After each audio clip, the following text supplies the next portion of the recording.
Today I'm going to show you how to access free internet using Crane Tunnel. This tool is a fantastic way to browse securely while saving on data costs. First things first, let's get the app downloaded. Head over to your Google Play Store and search for Crane Tunnel. Make sure to download the official app to keep your device secure. Whether you're at home or on the go, having a reliable VPN like Crane Tunnel can keep your online activities private and safe. While you're downloading the Crane Tunnel app, I want to take a quick moment to remind you to check the description below for links to our Discord and Telegram channels. Joining these communities is a great way to stay updated on the latest tips and tricks, share your experiences, and connect with other users who are also looking to maximize their online security and free internet access. Don't miss out on the chance to be part of our growing community. Just click those links once you're done downloading. You'll find a lot of valuable resources and friendly people ready to help you out. Once the download is complete, go ahead and open it.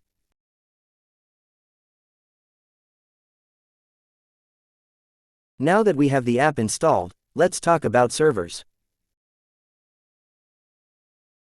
When you open Crane Tunnel, you'll see a list of available servers.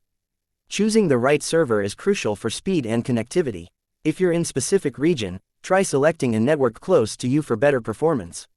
You might want to experiment with a few different networks to see which one works best for your needs.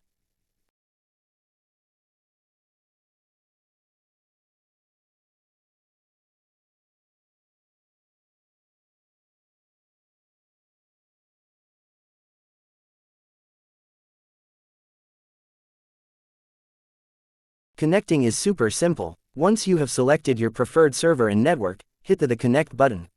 Wait for a moment until you see a confirmation that you're connected. If you see that, you're all set to start browsing freely. If you found this tutorial helpful, don't forget to hit that subscribe button. I've got plenty more tips and tricks coming your way, from app reviews to tech hacks that can make your online experience smoother and safer. Thanks for watching, and feel free to leave any questions or comments below. See you in the next video.